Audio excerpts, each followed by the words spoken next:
Boa noite, irmãos. Nós louvamos o nome do nosso Deus pela oportunidade que Ele nos dá de novamente estarmos na casa do Senhor. Nós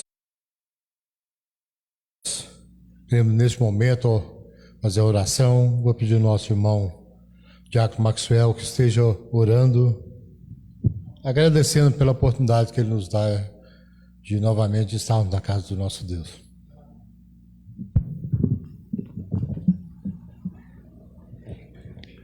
Senhor Deus, Todo-Poderoso, muito obrigado, Senhor Deus, primeiramente pela salvação em Cristo Jesus.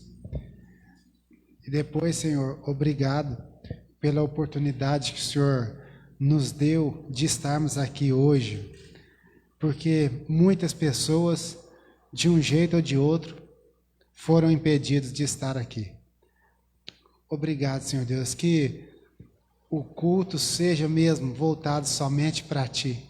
Só o Senhor é digno de receber toda a honra e toda a glória. Eu peço, Senhor, que dê a nós concentração para que possamos, Senhor Deus, cultuar ao Senhor, louvar ao Senhor e aprendermos mais da Tua palavra. Abençoe, Senhor Deus, que tudo que for feito aqui seja feito para honrar e glorificar o nome do Senhor. Amém, Senhor. Em nome de Jesus. Amém. Convido a igreja que ficamos de pé e façamos a leitura do texto de Isaías 40, de 12 a 31. Isaías 40, de 12 a 31.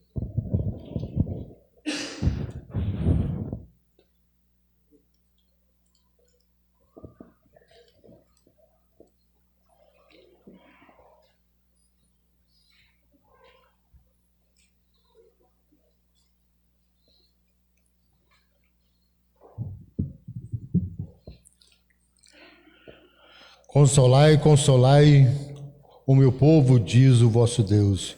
Falai ao coração de Jerusalém, bradai-lhe, já que é vindo o tempo da sua milícia, que a sua iniquidade está perdoada, que já recebeu em dobro das mãos do Senhor para todos os povos. Agora o versículo 12 a 31. Versículo 12 a 31. A majestade do Senhor. Quem na concha de sua mão mediu as águas? Quem tomou a medida dos céus a palmos? Quem recolheu na terça parte de um éfa o pó da terra e pesou os montes em romana e os outreiros em balança de precisão? Quem guiou o Espírito do Senhor? Ou como foi seu conselheiro o ensinou? Com quem tomou ele o conselho para que lhe desse compreensão? Quem o instruiu na vereda do juízo e lhe ensinou sabedoria e lhe mostrou o caminho do entendimento? Eis que as nações são consideradas por ele como um pingo que cai de um balde e como um grão de pó na balança. As ilhas são como pó fino que se levanta. Nem todo o livro basta para queimar, nem seus animais para um holocausto. Todas as nações são perante ele como uma coisa que não é nada. Ele as considera menos do que nada, como um vácuo. Com quem comparareis a Deus? Ou que coisa semelhante confrontareis com ele? O artífice funde a imagem, o ourife a cobre de ouro, e as cadeias de prata forja para ela. O sacerdote idólatra escolhe madeira que não se corrompe, busca um artífice perito para assentar uma imagem esculpida que não oscile. Acaso não sabeis, porventura não ouvis? Não vos tem sido anunciado desde o princípio? Ou não atentaste para os fundamentos da terra? Ele é o que está sentado sobre a redondeza da terra, cujos moradores são como gafanhotos. É ele quem estende os céus como cortina e os desenrola como tenda para neles habitar. É ele quem reduz a nada os príncipes e torna em nulidade os juízos da terra. Mal foram plantados e semeados, Mal se arraigou na terra o seu tronco, e já se arrancam, com um sopro passa por eles, e uma tempestade os leva como palha. A quem, pois, me comparareis para que lhe seja igual, diz o Santo.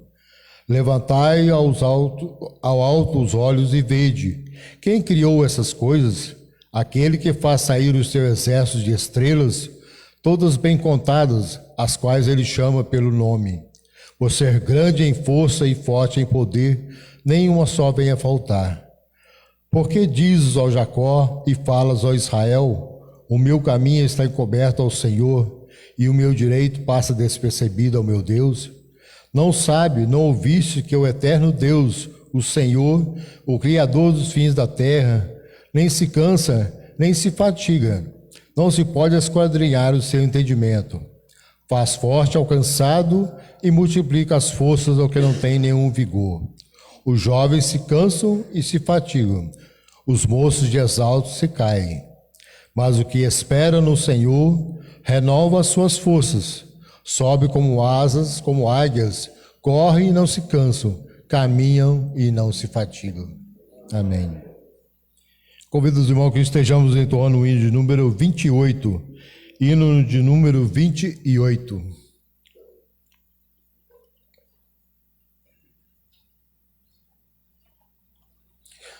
Podeis assentar, irmão.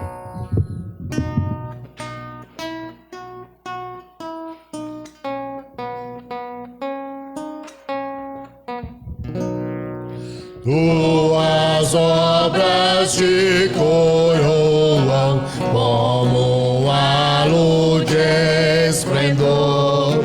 Astros, anjos, céus entoam, hino eterno a ti, Senhor.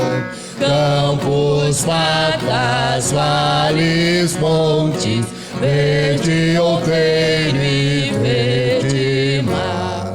Aves e sonoras fontes formam coro singular. Nós mortais multirremidos, Deus de glória, Deus de amor, corações aos céus erguidos, celebramos teu louvor. Revelaste amor profundo, insondável, sem igual, enviando Cristo ao mundo a vencer por nós o mal. Fontes de alegria e vida, és no bem o inspirador. Tua graça nos convida a viver em mútuo amor. Quais alegres peregrinos, sempre em marcha triunfal, cantaremos gratos hinos na jornada até o final. Convido os irmãos que façamos a leitura do Salmo de número 32, de 1 a 5. Salmo 32, de 1 a 5.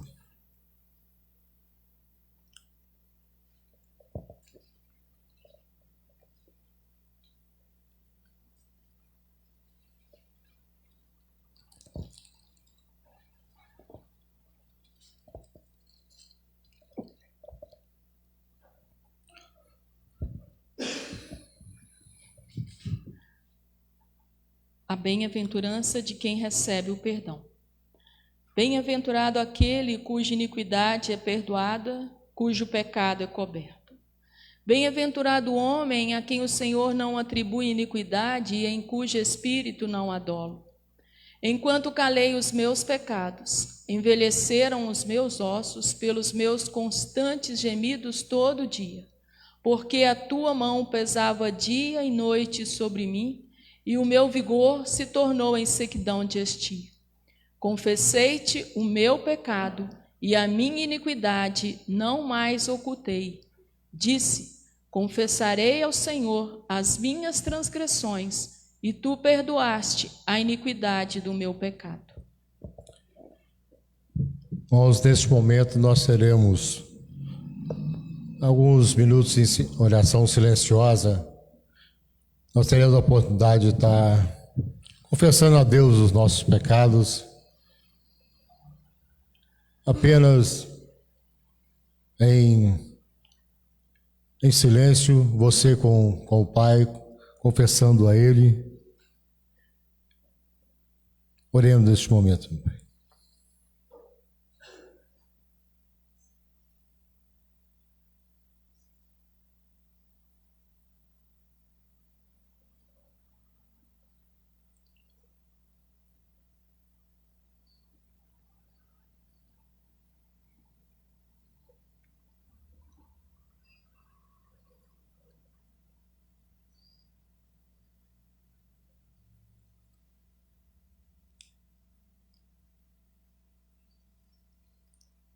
Senhor nosso Deus e Pai, nessa hora, Senhor, queremos colocar diante do Senhor, meu Pai, as faltas que temos cometido, Pai.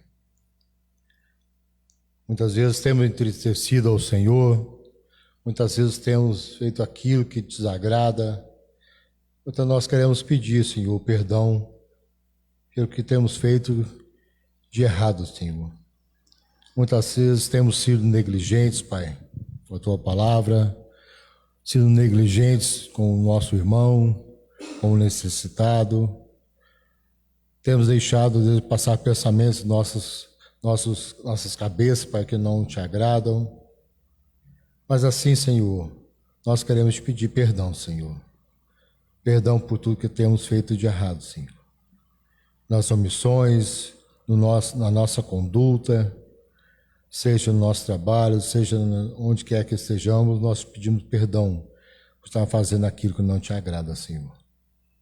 No nome santo de Jesus nós pedimos, nós Te agradecemos. Amém.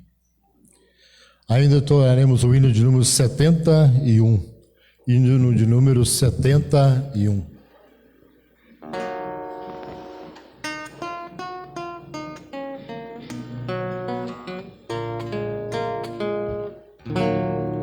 Se sofrimento te causei, ó Deus, e ao meu exemplo fraco tropeçou, eu não andei nos bons caminhos teus, perdão, Senhor. Se vão e fútil foi o meu falar, se amor ao meu irmão não demonstrei, ao sofredor eu não quis ajudar, perdão, Senhor. Se negligente foi o meu viver, sem me dispor a pelejar por ti, se firme em teu trabalho eu não quis ser, perdão, Senhor. Escuta, ó Deus, a minha oração e vem livrar-me do pecado vil. Renova este pobre coração. Amém, Senhor.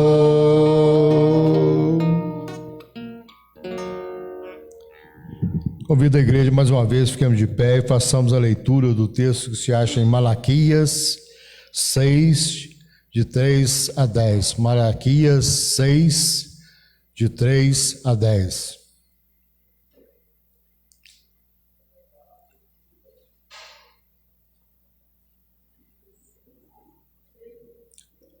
Malaquias 3, de 6 a 10. Malaquias 3, de 6 a 10.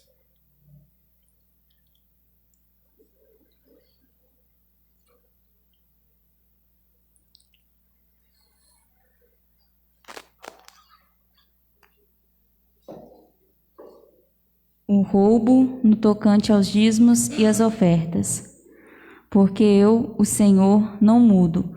Por isso, vós, ó filhos de Jacó, não sois consumidos.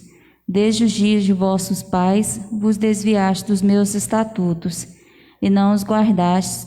Tornai-vos para mim, e eu me tornarei para vós outros, diz o Senhor dos Exércitos. Mas vós disseis, em que havemos de tornar? Roubará o homem a Deus? Todavia, vós me roubais e dizeis, em que te roubamos? Nos dízimos e nas ofertas. Com maldição sois amaldiçoados, porque a mim me roubais, vós a nação toda. Trazei todos os dízimos à casa do tesouro, para que haja mantimento na minha casa, e provai-me nisto, diz o Senhor dos Exércitos. Se eu não vos abrir as janelas do céu e não derramar sobre vós bênçãos sem medida. Amém. Nós estaremos entoando agora o hino de número 113, e durante esse hino, os irmãos que deram a oportunidade de entregar seus dízimos, as suas ofertas, como nós frisamos hoje de manhã, nós estamos arrecadando também para ajudar nossa cidade vizinha, Santo Antônio do Amparo, que passa por um edifício, nossos irmãos ali, e através também nós enviamos para a Igreja Presbiteriana do Brasil, que está arrecadando também para Petrópolis e outras regiões que se acham alagadas também. Então, os irmãos que tiverem seus dízimos, ofertas, poderão trazer agora. Hino de número 113.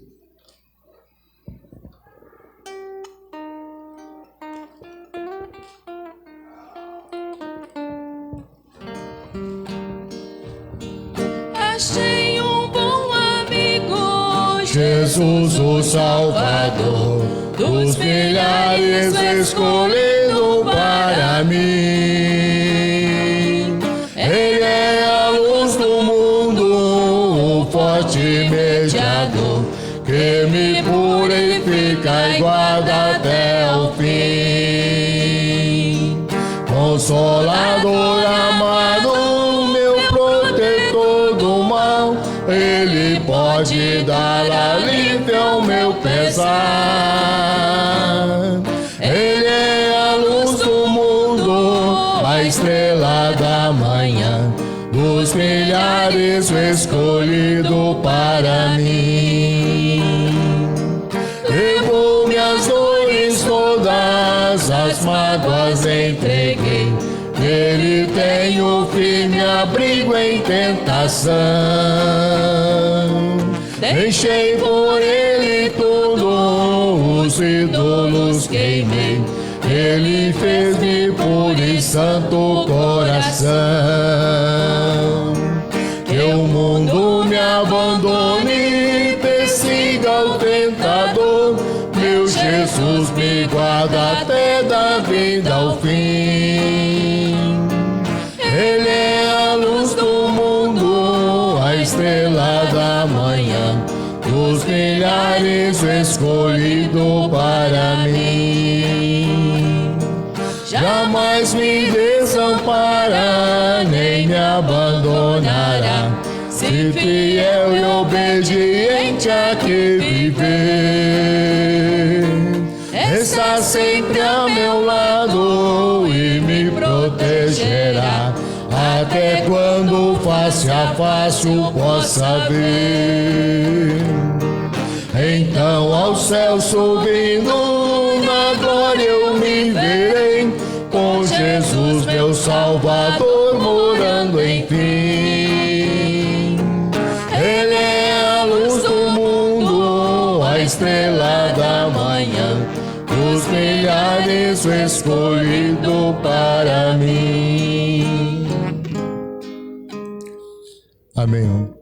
Irmãos, com muita alegria nós estamos recebendo hoje nosso pastor, querido pastor Luiz Emanuel Deslandes.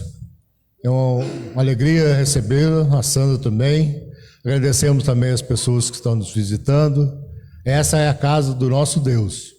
Não é a casa da Igreja Presbiteriana, não é a casa do nosso Deus. Portanto, sintam-se à vontade, uma alegria. Eu gostaria de convidar o pastor que vem à frente, para que possamos estar orando por ele. Vou pedir ao nosso irmão José Arimateia que esteja orando pelo pastor, colocando a sua vida neste momento, que irá pregar a palavra.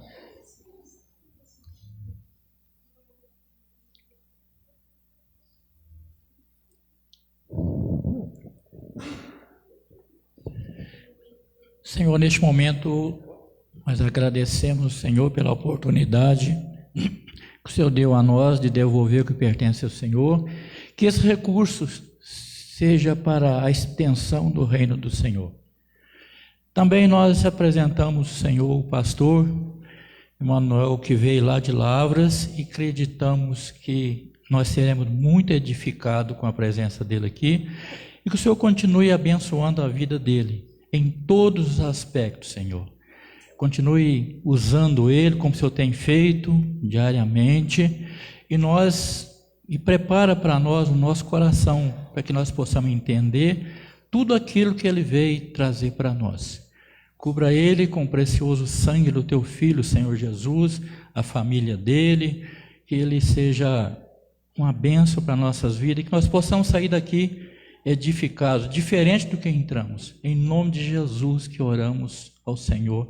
Amém, Senhor.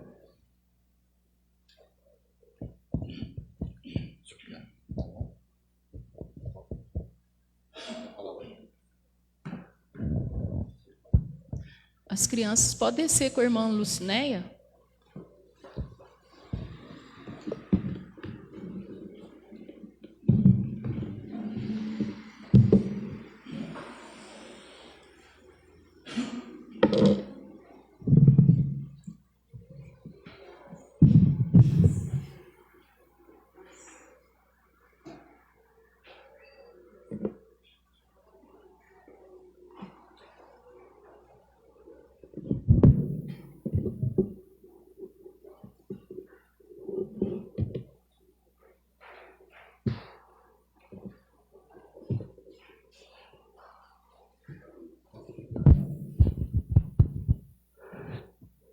Boa noite, igreja. Graça e paz. Eu quero dizer que é um prazer estar aqui com os irmãos em Bom Sucesso, e para não perder o costume, pelo menos uma vez no ano a gente tem que retornar.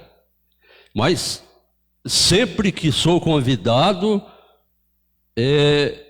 o coração bate mais forte. É gostoso estar com os irmãos aqui, cultuando a Deus, e um privilégio e uma responsabilidade enorme de ministrar a palavra. Abra sua Bíblia no Evangelho de João. Evangelho de João, capítulo 2. Eu quero falar sobre um tema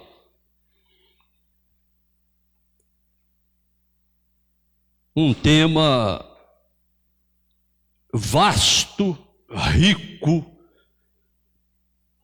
fácil até de falar, justamente por causa da riqueza do tema. Mas uma responsabilidade enorme, algo que todos que aqui estamos vivenciamos cotidianamente. Eu quero falar sobre família, eu quero falar sobre lar, eu quero falar sobre a nossa casa, e eu quero tomar por base o capítulo 2 do Evangelho de João. As bodas em Caná da Galileia. Vamos ficar em pé? Para que a igreja participe na leitura, vamos ler de forma alternada. Eu leio os versos ímpares e a igreja, a uma só voz, os versos pares. Evangelho de João, capítulo 2, do versículo 1 ao versículo 12. Diz a palavra de Deus assim: 3 dias depois, houve um casamento em Caná da Galileia, achando-se ali a mãe de Jesus. Jesus também foi convidado com seus discípulos para o casamento. Tendo acabado o vinho, a mãe de Jesus lhe disse: eles não têm mais vinho. Mas Jesus lhe disse: mulher, que tenho eu contigo? Ainda não é chegada a minha hora. Então ela falou aos serventes: fazei tudo o que ele vos disser. Estavam ali 6 talhas de pedra que os judeus usavam para as purificações, e a cada uma levava 2 ou 3 metretas. Jesus lhes disse: enchei de água as talhas, e eles a encheram totalmente. Então lhe determinou: tirai agora e levai ao mestre-sala. Eles o fizeram.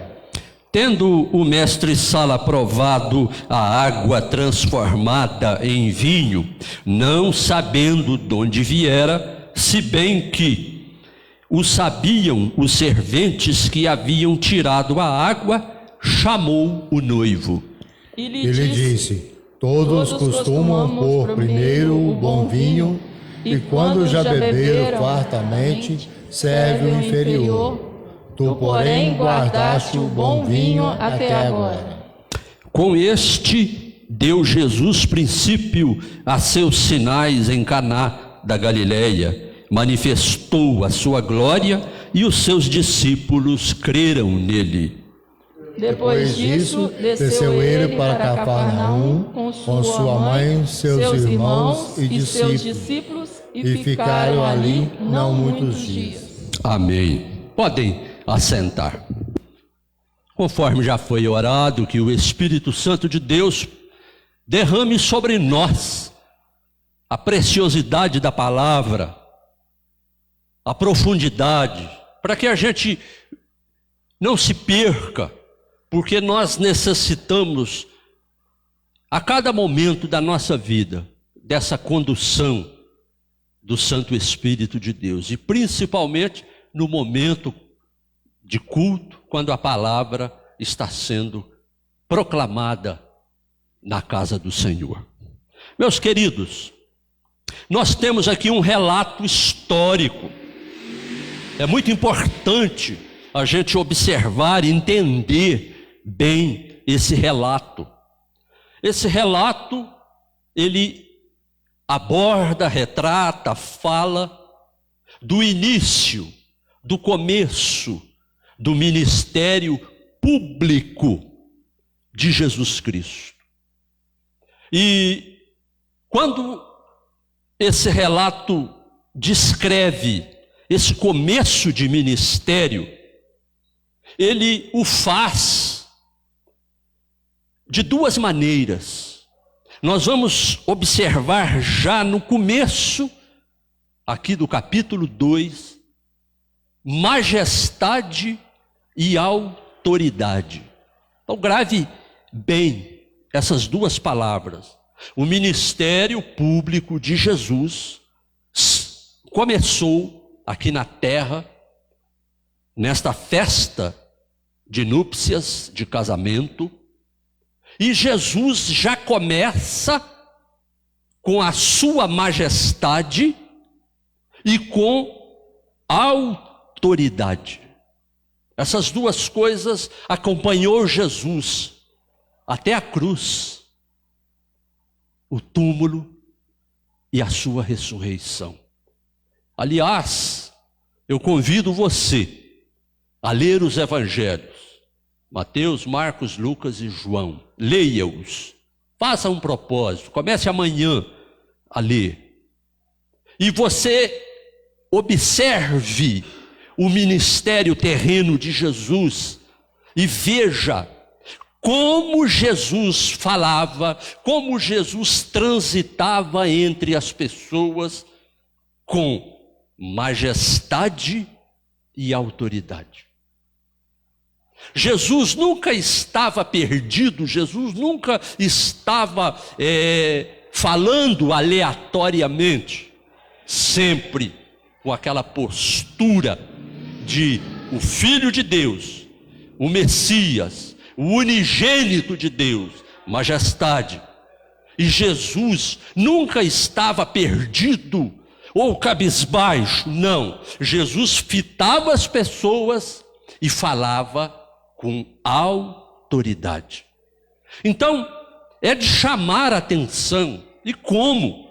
Eu chego a ficar arrepiado de tamanha majestade e de tamanha autoridade na vida do Filho de Deus. Muito bem. Nós temos 3 coisas aqui interessantes. Primeiro, tempo. Nós estamos em um tempo muito distante. O ano era 25 depois de Cristo. Esses detalhes ajudam a gente a formar justamente essa grandeza, essa majestade do Messias. Ano 25 depois de Cristo. Então, se fizermos as contas hoje, esse texto já passou 1997 anos. 25 depois de Cristo, um tempo distante. Língua, a língua grega, uma língua também diferente da nossa língua portuguesa, conquanto o português tem muito do grego, mas uma língua diferente. E cultura. Nós vamos observar aqui no capítulo 2, não apenas a questão de um tempo distante, não apenas a questão de uma língua mais forte, mais rica, diferente, mas também nós vamos observar uma cultura bem diferente da nossa cultura ocidental. Então essas coisas são apresentadas para nós aqui no texto. E a gente precisa trazer essas coisas justamente para que a gente entenda a grandiosidade. E eu vou chegar lá, eu quero falar de família, então guarde bem. Deus marcou a história humana com o nascimento de seu Filho unigênito. Quando Jesus nasceu, o Natal que nós celebramos, foi Deus marcando a história humana. O Filho de Deus nasce entre nós. Ali começa um marco determinado pelo Todo-Poderoso, pelo Eterno, pelo Soberano, pelo Altíssimo. Deus visita a terra, a humanidade, e Deus marca a história humana com o nascimento de Jesus. Tem uma palavra, uma frase do Billy Graham, que eu sou apaixonado por ela. Aliás, Billy Graham foi um grande evangelista. Billy Graham disse o seguinte, abre aspas: o dia mais significativo para a humanidade não foi quando o homem pisou a lua, e sim quando Deus pisou a terra. E quando foi que Deus pisou a terra? Natal, o nascimento de Jesus. Ali foi um marco estabelecido por Deus. Muito bem, vamos caminhar um pouco mais. Deus marcou a história humana. Agora era a vez de Jesus, o unigênito, o Messias da promessa. Chegou o momento exato de Jesus marcar também a história humana. E como foi que Jesus marcou? Iniciando o seu ministério público. Aqui, João capítulo 2, é o marco de Jesus, o início do seu ministério público na história humana. Meus irmãos, tudo na vida de Jesus obedeceu o tempo determinado. Quando você lê nos evangelhos, o desafio que eu lanço para você a partir de amanhã, observe também esse detalhe. Tudo na vida de Jesus, Jesus observava o tempo determinado. Cada palavra, cada gesto, cada atitude, cada cura realizada por Jesus, nada foi antes, nada foi depois, foi no tempo determinado. E quando eu quero dizer tempo determinado, querida igreja, eu estou querendo dizer um tempo previamente, um tempo propositalmente, um tempo intencionalmente determinado. Nada na vida de Jesus, e eu afirmo com toda segurança, nada, mas nada mesmo. A minha vida, a sua vida está segura nas mãos de Jesus. Se eu e você balançamos, trememos as nossas pernas, é falta de fé nossa, porque a nossa vida está segura no Deus que marcou a história e no seu Filho unigênito, que também marcou a história da humanidade. Meus queridos, tudo na vida de Jesus. O apóstolo Paulo, em Gálatas capítulo 4, ele usa Gálatas 4:4. Paulo usa uma expressão maravilhosa, que eu quero resgatar essa expressão para fortalecer essa ideia. Paulo usa a expressão plenitude do tempo. Eu não vou ler, mas se você quiser, abra sua Bíblia aí e veja. Paulo fala da plenitude do tempo. Tudo na vida de Jesus cumpriu essa plenitude do tempo. O que significa isso? O que significa plenitude? É o momento exato, oportuno, propício, o tempo designado. Meu amado, nada, tanto para o Pai, quanto para o Filho, fugiu desse tempo designado. Que coisa maravilhosa é pensarmos dessa forma. Efésios capítulo 1, versículo 5. Lá em Gálatas 4:4, Paulo usa o termo plenitude do tempo. Efésios capítulo 1, versículo 5. Paulo usa uma expressão que eu também adoro essa expressão. É uma expressão pouco conhecida, beneplácito. Até meio estranha de falar, tem hora, né? De repente a gente acaba destroncando a língua em falar essa palavra, beneplácito. Muito bem. Paulo vai dizer que beneplácito é aquilo que agrada ao Senhor e que há um propósito reto e benigno. Eu quero pegar essa expressão. Na vida de Jesus, esse beneplácito se cumpriu com uma grandeza, por isso realeza, com uma autoridade tremenda. Meu amado, na vida de Jesus.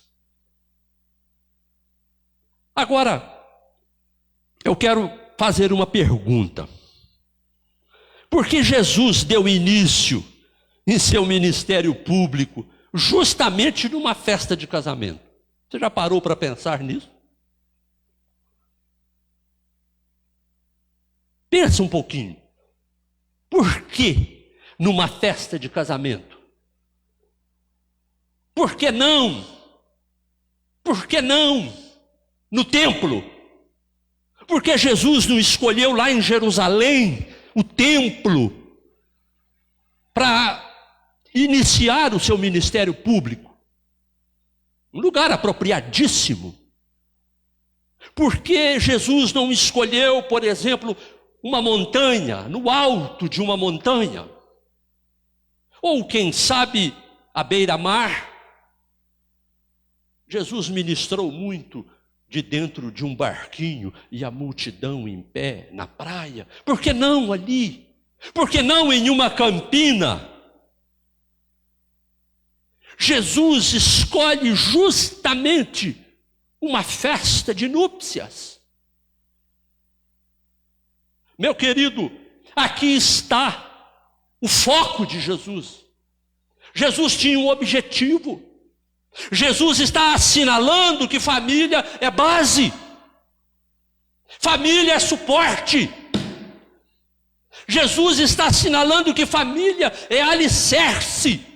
Ali estava um casal, o começo de uma família.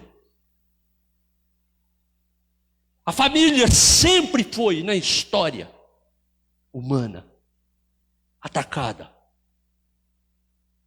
Mas Jesus escolhe justamente uma família. Rui Barbosa, baiano, jornalista, estadista, orador, intelectual. Rui Barbosa, ele olhava para a família e ele dizia: é a célula máter da sociedade. O que significa isso? Célula máter, principal meio social.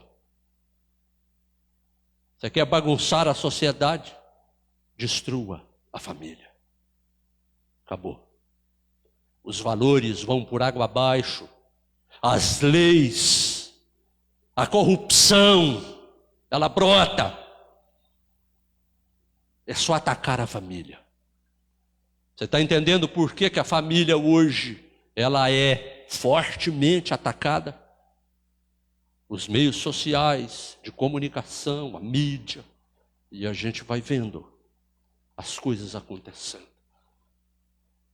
Meu querido, a família, ela gera segurança natural ao indivíduo.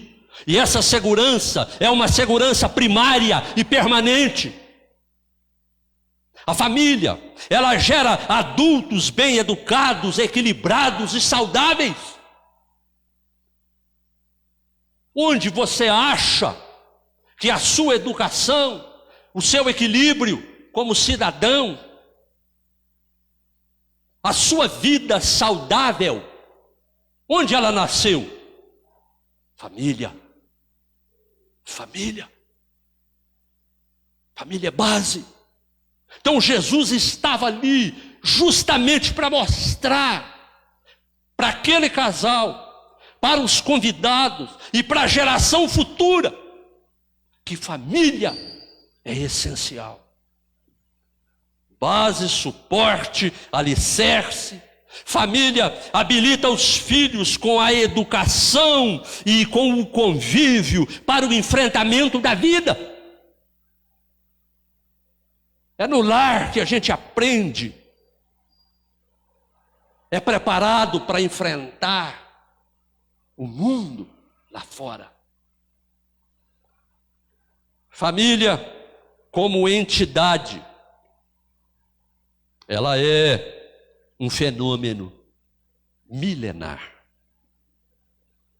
Eu acho interessante algo que é milenar e que vem dando certo, estão querendo boicotar.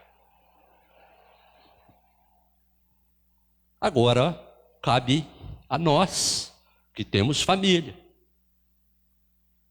lutar e defender aquilo que sabemos que é correto, que é justo, que é melhor. 6 áreas do desenvolvimento que se dá na família. Olha, só essas 6 áreas já dá um outro sermão, uma outra palestra sobre família. A primeira área, educacional. Segunda área, emocional. Terceira área, vocacional. Quarta, social. Quinta, sentimental. E sexta, espiritual. Está vendo como família é importante? Você acha que você teria as suas emoções equilibradas sem família? Eu tenho certeza que não. E olha que nós apresentamos deficiências, mas família é base. É importantíssimo. Essas áreas, a educação, a emoção, a vocação, o relacionamento social, sentimental, né? O amor, com quem eu vou me casar e por aí. A vida espiritual são coisas que a família responde e trabalha desde a infância. Nós fomos trabalhados, nós fomos preparados. Família é lugar de aprendizagem, meu querido. Uma vez eu fiz um casamento e eu falei que casamento é uma escola. Família, casamento é uma escola. Mais do que uma escola, é uma universidade. Lugar de aprendizagem. No amor aos pais e irmãos, aprende-se a amar a Deus e a amar os nossos semelhantes. Olha que coisa interessante. Lugar de aprendizagem. Conceito de hierarquia. Eu sempre aprendi desde pequeno. Pai falou, a água parou. Acabou. Não tem esse negócio de fazer beicinho. Não tem. Pai falou, a água parou. Mãe, hierarquia. Pai, mãe, filho. Olha, esse conceito de hierarquia, o apóstolo Paulo defende. Efésios capítulo 6, versos 1 e 2. O apóstolo Paulo, ele usa 2 expressões para o filho: obediência e honra. Filho, obedeça e honre os seus pais. Efésios 6, 1 e 2. Obediência e honra. Por que Paulo está falando isso? Por causa da hierarquia familiar. Eu estava pregando num acampamento de jovens. Então, o salão estava forrado de jovens. Tinha jovens assentados no chão. É gostoso pregar para jovem. Jovem é cheio de energia, bate e volta. Você, pá, eles vêm, eles recebem. E eu estava pregando e me empolguei. E entrei nessa questão da obediência. Pedi aqueles jovens todos para ficar de pé. E desafiei eles. Volte para casa ao término do acampamento. Mas volte para casa com esse propósito duplo: obedecer e honrar os seus pais. De nada adianta vir para a igreja se dentro de casa não tem obediência e não tem honra como filho para os pais. Então, um jovem lá levantou a mão: pastor, o meu pai não é crente. Falei, e aí? E se ele me proibir de ir na igreja? Eu tenho que obedecer ele? Eu dei uma pausa. O olhar da juventude toda focou para mim. Falou, agora ele apertou o pastor sem abraçar. E realmente, é uma pergunta delicada. Mas eu olhei os jovens e falei, agora eu vou dar a resposta. E todo mundo estava atento. em qual seria a resposta. Eu falei o que nós acabamos de ler em Efésios: obediência e honra. Filho, se seu pai te proibir de ir na igreja, obedeça. Virou aquele bochicho entre os jovens. Falei, calma, eu vou explicar. Obedeça. Na hora dos cultos na igreja, filho, entra no seu quarto, fecha a porta, cultue a Deus ali. Ore, cante, louve, dobre os seus joelhos e fale com o Pai eterno. Pai, o meu pai terreno me proibiu de ir na igreja. E a tua palavra, Pai eterno, diz que eu devo obedecer e que eu devo honrar os meus pais terrenos. Conquanto eu não concorde, conquanto eu não goste, mas a obediência e a honra eu vou prestar a eles. E eu estou aqui, enclausurado nesse quarto. A minha família cristã está lá adorando ao Senhor, e eu não posso estar lá. Eu estou obedecendo os meus pais, e eu quero colocar, Pai eterno, o meu Pai terreno nas tuas mãos. Pronto, aguarde o que Deus fará. É assim, meus irmãos. A gente não tem que tentar dar um jeitinho na situação. A Bíblia é para ser obedecida. A gente aprende hierarquia em casa. Uma coisa interessante, que eu gosto muito do reino animal. Eu gosto na internet, às vezes até a esposa fala comigo, bem, mas você está demais aí no celular. Eu fico ali curtindo aqueles sites de animais, aqueles vídeos bacana. Tem cada animal que você fala, gente, mas ele é mais amoroso que eu, ser humano, e coisa linda. E eu fico ali. Mas família, ela distingue o ser humano de todas as demais espécies que povoam este mundo.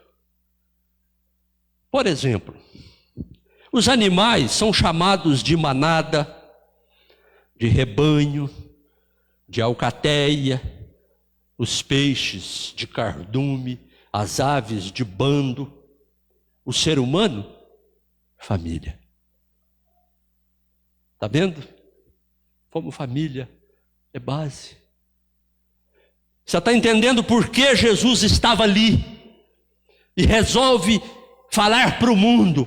Agora eu estou começando o meu ministério no meio de vocês.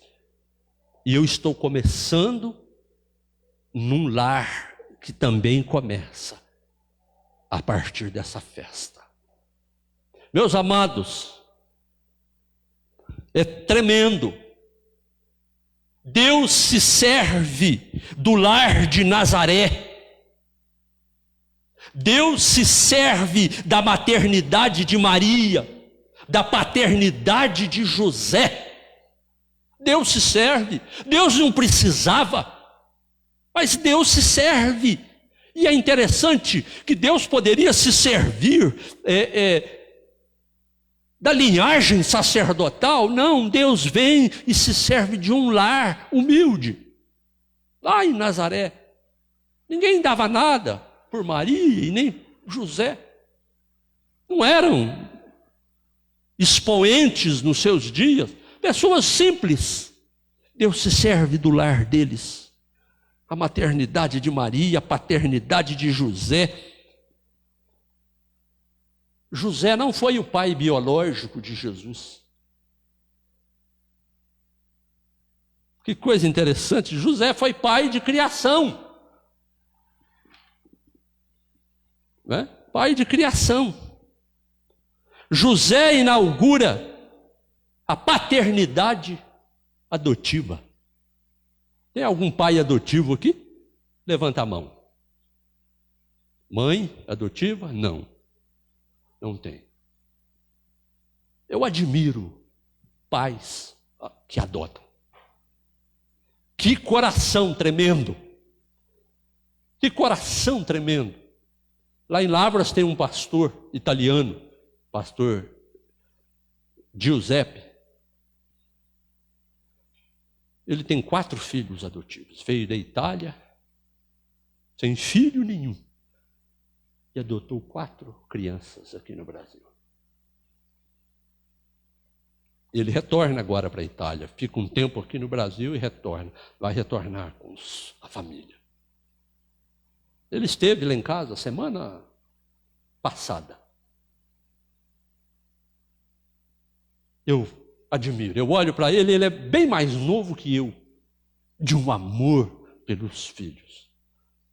Eu tive um colega no seminário. Nós estávamos na sala de aula. De repente a esposa dele bateu a porta assim, e nem esperou o professor abrir, ela já abriu um pouquinho a porta e falou: Carlos, corre. E ele já levantou, aí a gente ficou preocupado, né? Falou: alguma coisa aconteceu. Aí saiu correndo, professor, dá licença, saiu, e nós ficamos ali agoniados, falando: o que aconteceu com o Carlão? Meu Deus, sabe o que era? Ela viu na televisão, em Campinas, São Paulo, que uma menina foi deixada numa caixa de papelão na porta de um supermercado. E ela falou: essa menina é para mim. Sabe quantos filhos eles tinham adotivos? Na nossa época do seminário, 10. E tinha 2 filhas dele. 10! Eu falei: Carlão, mas o almoço era aquele panelão, era tudo assim. Mas que amor que ele tinha pelos filhos. Eu era moço, e eu olhava aquilo, e eu falava: Carlão, mas que coisa linda. José, o anjo falou com ele: olha, calma aí, José, calma, o que está sendo feito aqui tem um propósito, é lá de cima. A coisa vem de cima para baixo, José. Tranquiliza o seu coração, fica junto com Maria, apoia ela. Seja suporte para ela. Nós temos um propósito nisso.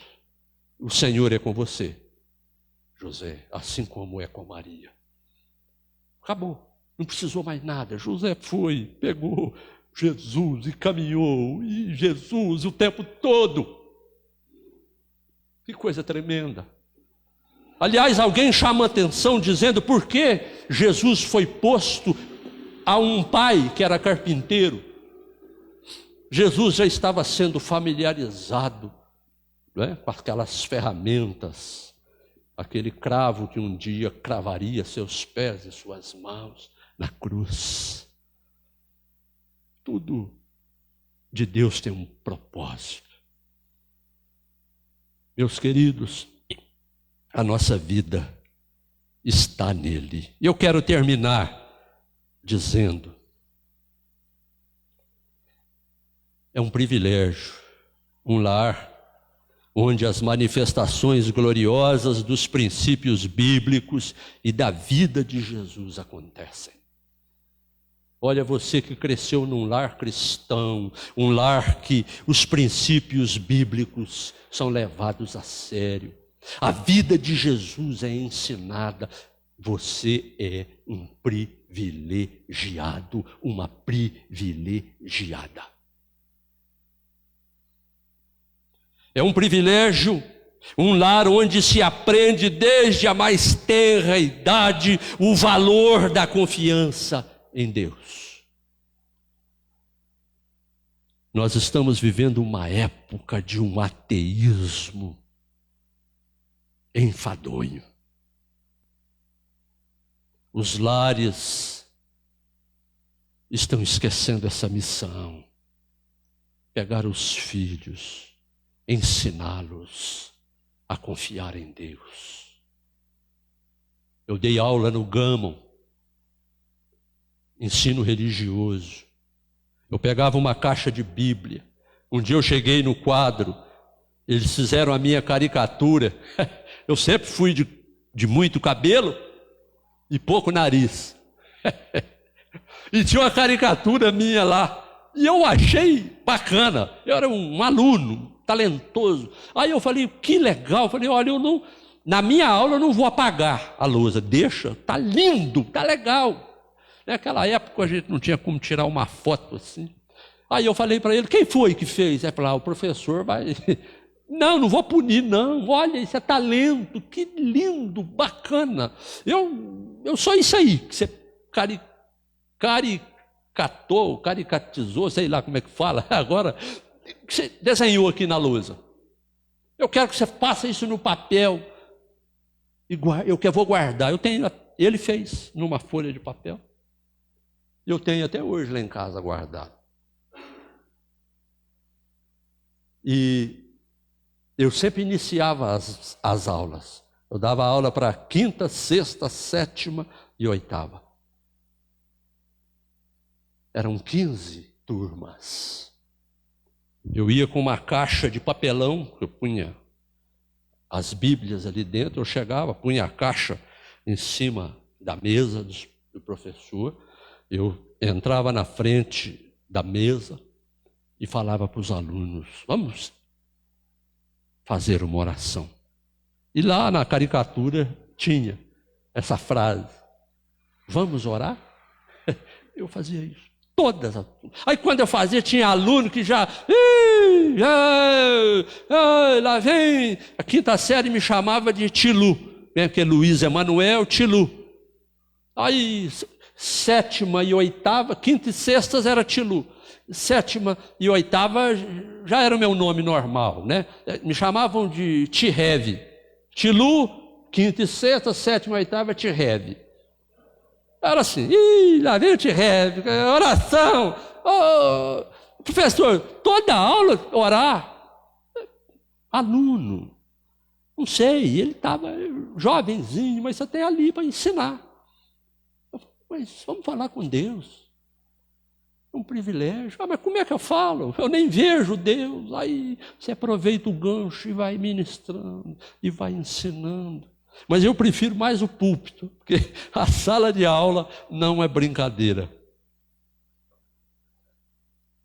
Olha, a família precisa ensinar o valor da confiança em Deus. Há momentos na família que não é brincadeira, é muita crise, muitos problemas.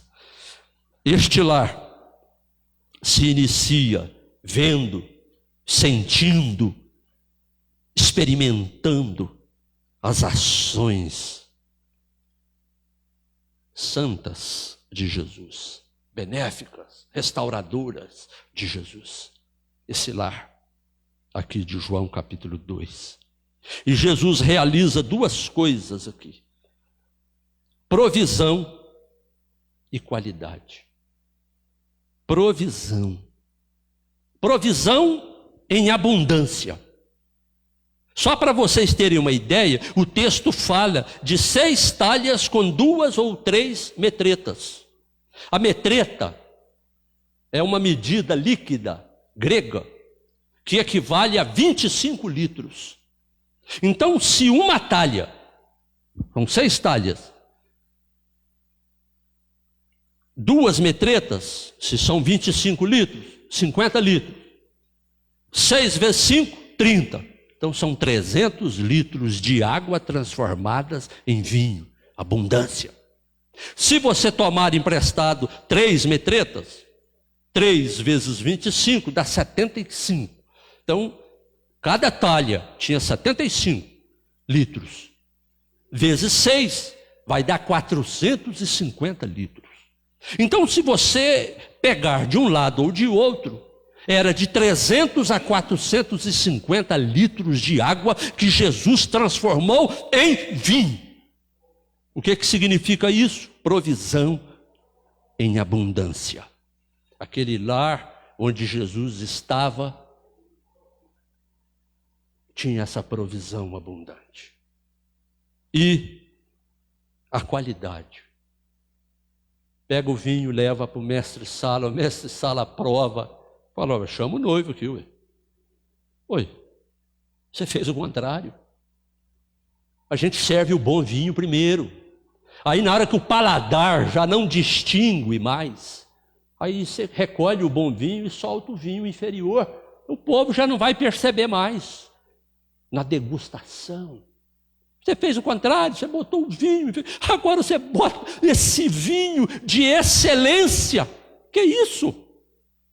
Meus queridos, a qualidade é superior.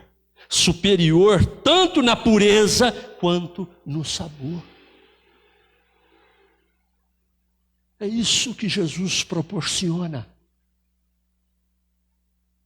Eu quero terminar.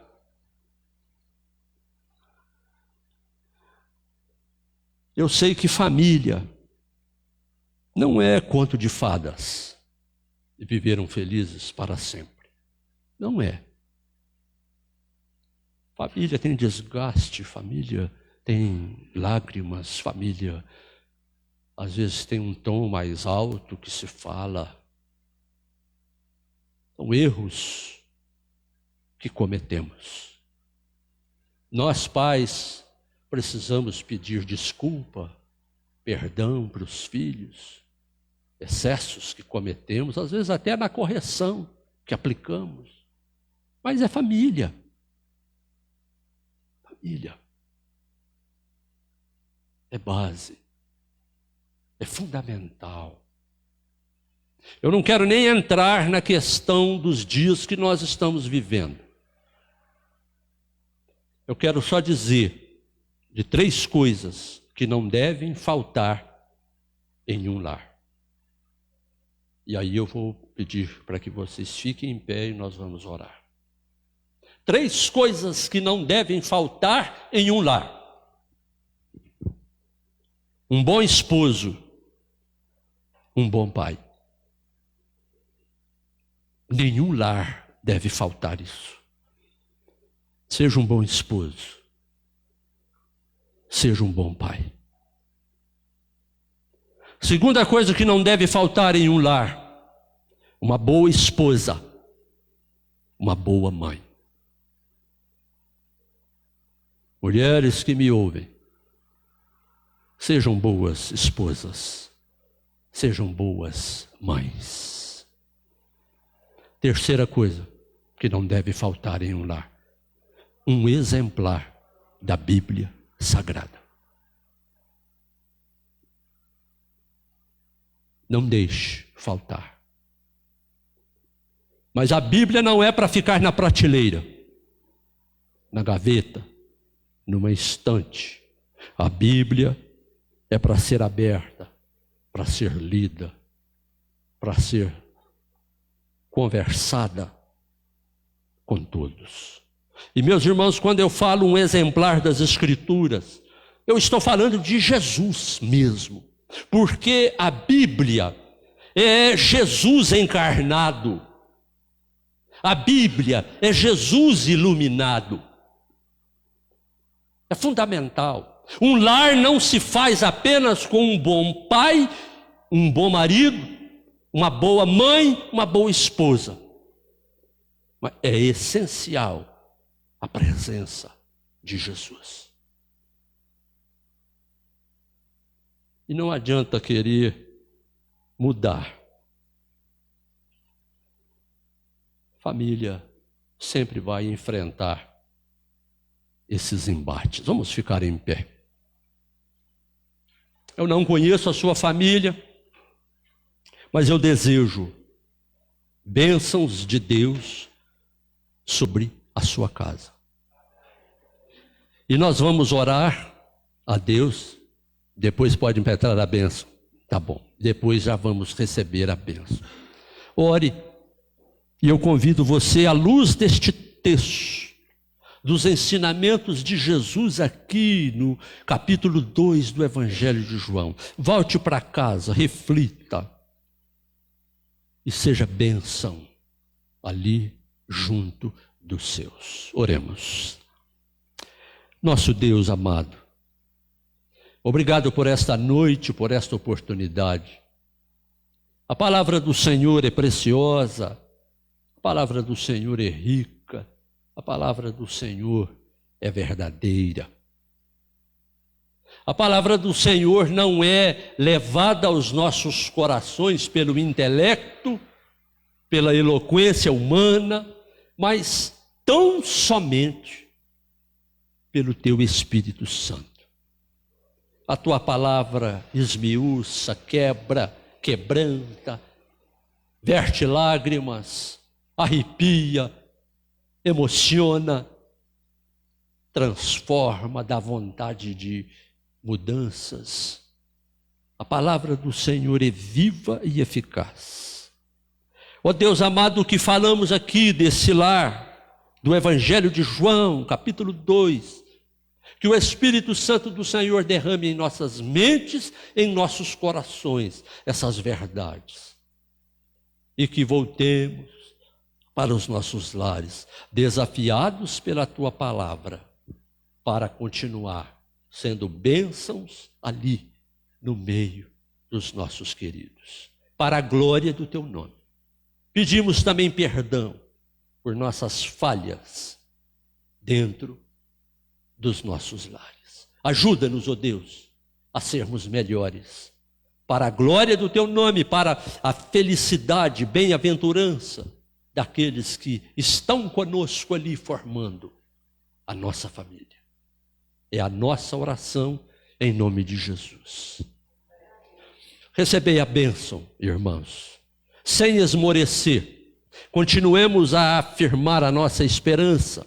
E Deus, aquele que fez a promessa e a ela é fiel, nos abençoe. Em nome do Pai, do Filho e do Espírito Santo. Amém. Amém.